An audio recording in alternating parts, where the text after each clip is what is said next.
Have you been thinking about switching out the rubber ducky antenna that came with your HT? Let's compare some stock HT antennas and some replacement antennas to see what you might get.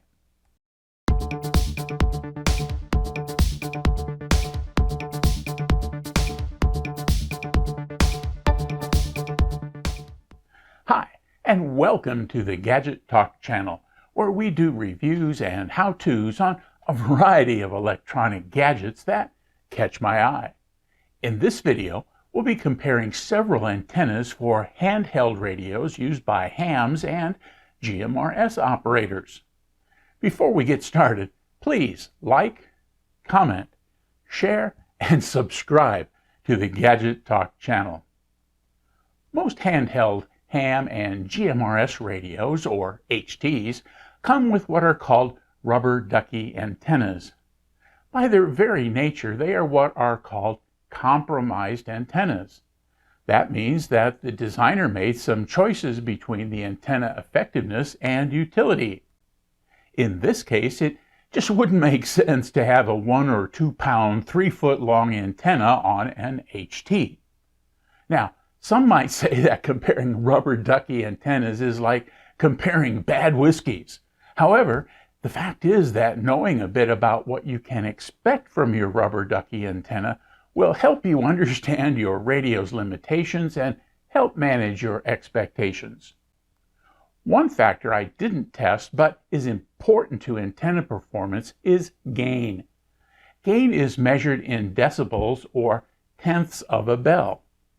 One aspect of the decibel measure is that when the measured amount increases or decreases by 3, the thing you're measuring either doubles or halves, respectively. Most rubber ducky antennas seem to have a gain between 1 to 2 dB. That's the difference between the measured antenna and what's called an isotropic antenna. An isotropic antenna is a theoretical antenna that radiates equally in all directions. So the little BingFu Stubby antenna we'll see in a minute, with a published gain of 3.0 dB, would be twice as effective as an antenna with 0 dB of gain. So as you're shopping for a better antenna for your stock rubber ducky, be sure to compare gain measures if you can find them. Let's step over to the computer and take a look at some measurements I've made using several antennas and a NanoVNA. So let's start with some of the antenna comparisons. First, we're going to be defining a couple of terms, and that's going to be the loss versus the voltage SWR. Return loss is the same parameter as SWR, but it's expressed in decibels. The return loss is more commonly used by engineers and antenna designers because it's a number that's more easily dealt with mathematically. The voltage SWR, or voltage standing wave ratio, is a ratio between the power radiated by the antenna and the power reflected back to the transmitter. Most of us radio operators refer to the voltage SWR or just SWR when we're dealing with antenna measures. Here's a chart that shows the relationship between the return loss and the voltage SWR. Now, keep in mind they're both measuring that same parameter, and there's a relatively complex mathematical formula to make that conversion. But as you can see here, if you look over by here, we can see that there's a 1.2 to 1 SWR, and that equates to a 20.282 decibel loss. So the other thing to note in this chart is that the higher the decibel, the better the performance, and so the lower the SWR is, as you can see. So what's good SWR? Well, there are a variety of cutoff points, and these are representative of what you're going to find here and there. But generally speaking, if you can get your SWR less than 1.5 to 1, you've got very good SWR, and you can expect good performance from your antenna. An SWR between 1.5 to 1.9 is okay, and it gives you adequate performance. 2.0 to 2.4 is getting up there, and so it's starting to affect the performance of your antenna, and we would consider that marginal. 2.5 to 2.9 is poor, and we also have kind of a threat to the radio because that voltage reflecting back to the transceiver runs the risk of damaging the radio, as does SWR above 3.0, and that will give you very poor performance in your antenna system and a definite threat to the radio.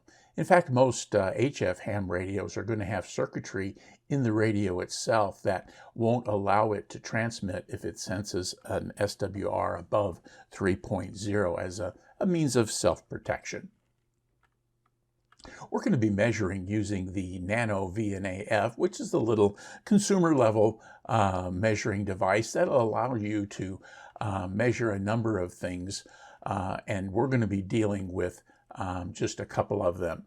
First, we're going to be using the log mag setting, which is yellow here in this trace, and that's going to give us the return loss. And you can see that the scale down this side is the decibel scale for the log mag setting or the return loss. The green setting is the SWR, and you can see that curve here.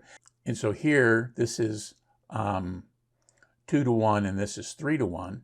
And then you can also see that the frequencies that I have set for the range go from 100, which is right here, up to 500, which is right here. So each of these lines represents 50 megahertz.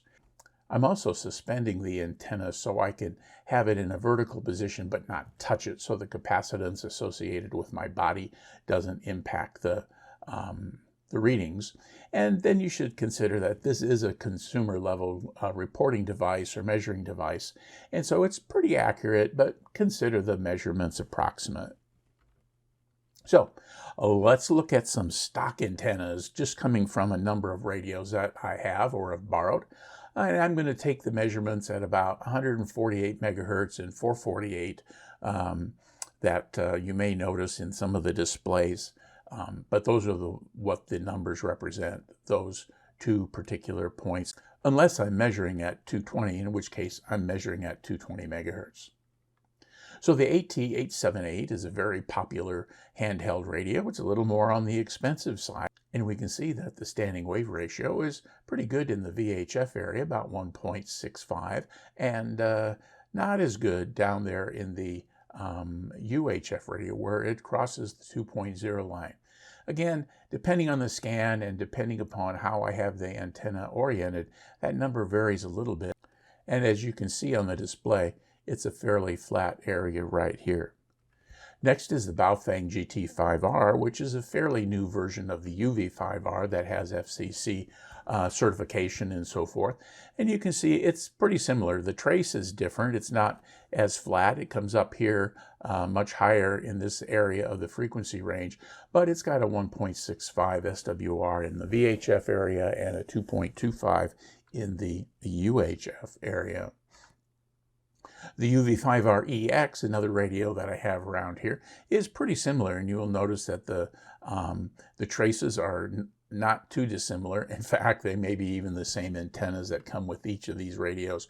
But I got a scan of 1.67 SWR and a scan of 2.37 SWR up there in the UHF range.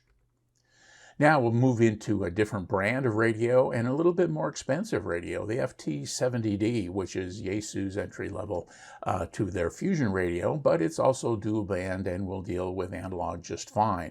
As you can see here on this scan, the SWR and VHF measured out at 1.65, and the UHF SWR was not that good. It would vary a little bit with where I oriented the antenna again, so I don't think it was ultimately that bad all the time, but it was at the higher levels, certainly above 2.0. Now back to BaoFeng, and we're going to move into the GMRS style radios for you GMRS guys that are watching. And you can see here that the UV9G had a, down in the VHF area, a 1.65 SWR, which ultimately doesn't matter because you're not transmitting down there. But it had a 2.09 up there in the UHF area. And if we take our scan and move it down here to that 467 area where the UHF frequencies are, we can see that we're probably doing pretty good. We're probably down there at about the 1.3, although I don't have that annotated here on this slide.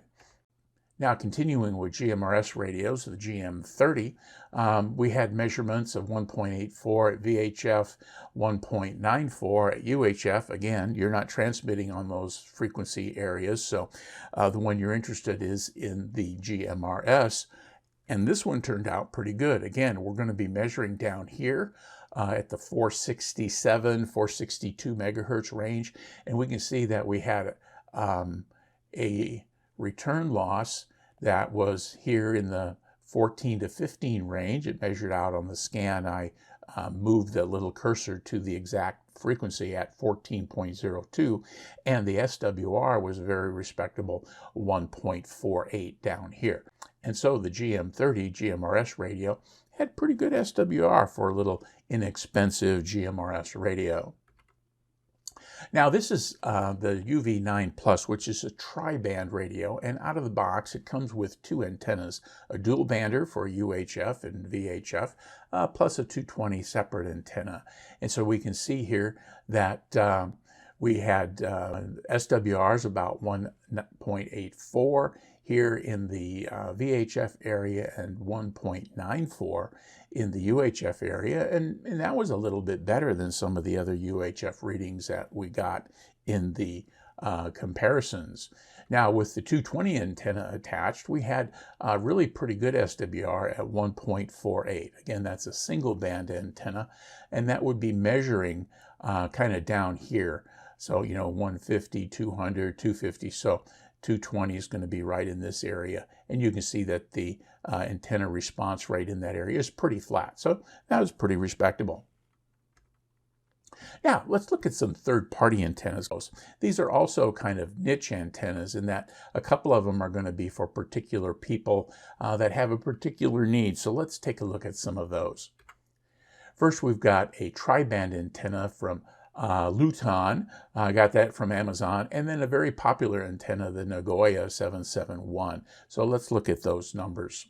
As you can see, both of these antennas are a little longer. They're in that 15 to 18 inch range, and so that's going to be part of what the performance gain might be with these kind of antennas.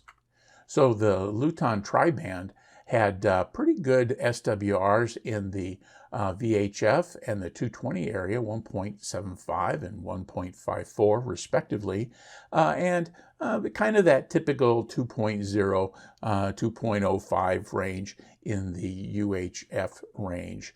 And so you can see across that entire spectrum of 100 to 500 megahertz that the curve for the green curve there at the bottom is pretty flat, jumping above the 2.0 range for SWR for just a few megahertz. Now, the NanoVNA 771 is marketed as a dual band antenna, and you can see it has some pretty good SWRs across the range as well. So in the VHF area, 1.61, SWR, a UHF SWR of 1.28, which is probably the best of the UHF antennas that we've looked at so far. And then up here, I added this just because a lot of guys that are doing GMRS also use this antenna. And so we're going to bring it up here. And so this is the 450, and then this is 460 about right here. And that's where those GMRS frequencies are. And so that's right up next to the edge of the display. And that's running on the scan I measured, it was 1.08. On this particular scan, it makes it look like it's probably more like 1.6. So again, the scans would vary a little bit from where I recorded it on my notepad to when I got my camera out.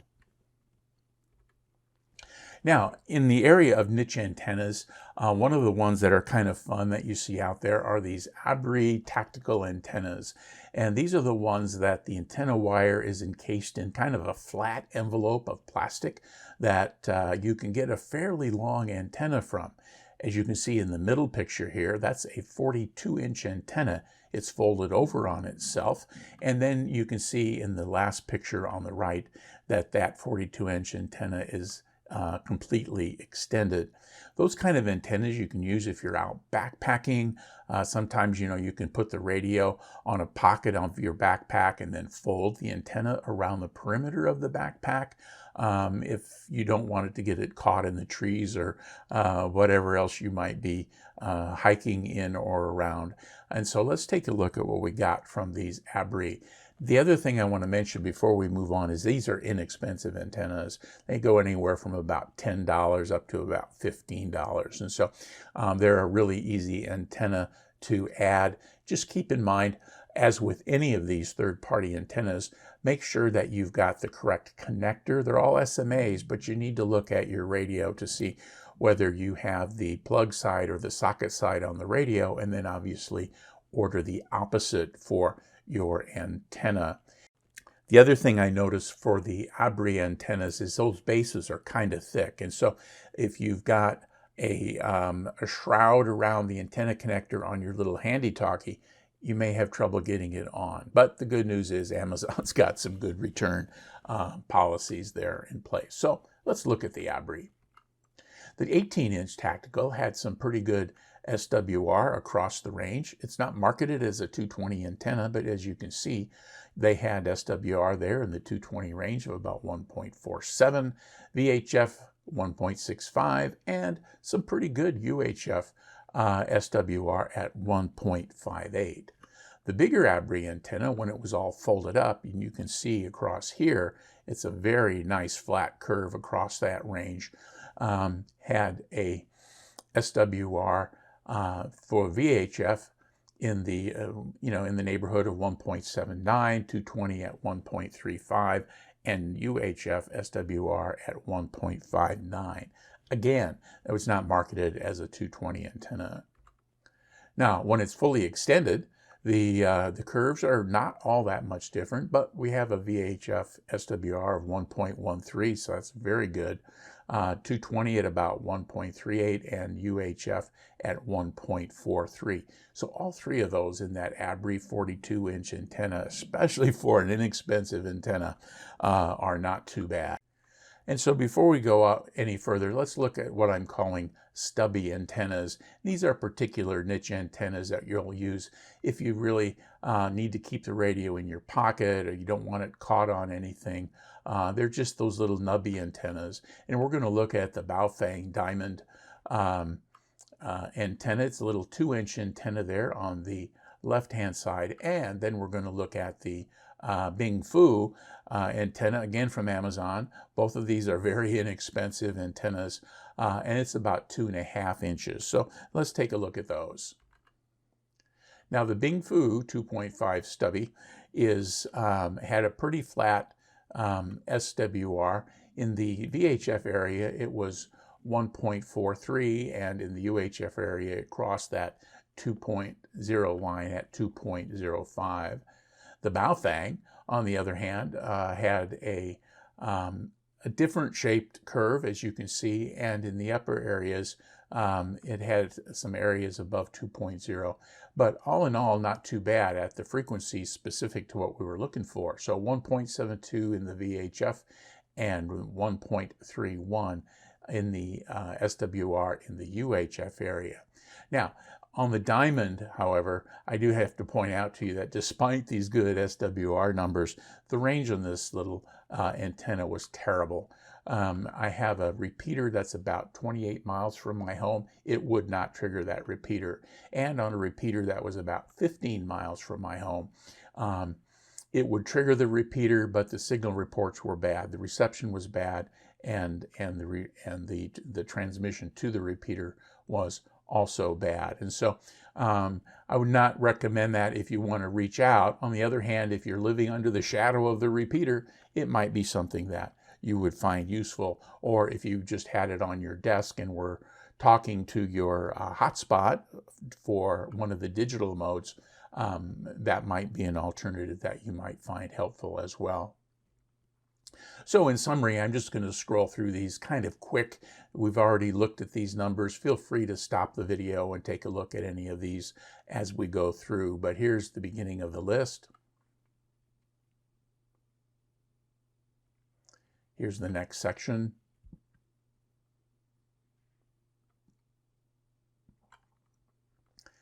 Continued on into these third-party antennas.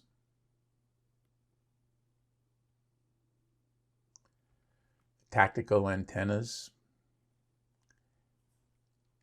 And then we finish up with those little stubbies. So there we have it. Some of the antennas you might already own, or some of them you might be thinking about getting. As you've seen, rubber ducky antenna performance in terms of SWR or return loss is pretty similar between antennas. Unique antenna form factors such as the Nagoya longer antenna and the Abbree tactical antennas produced some good results, but the basic short rubber duckies were pretty much the same. I'll link to the various third-party antennas in the video description. Hey, if you found this video helpful, please click the thumbs up button below the video and subscribe to the Gadget Talk channel. Click the bell icon to be notified when I post new videos. I really appreciate it. 73, and thanks for watching.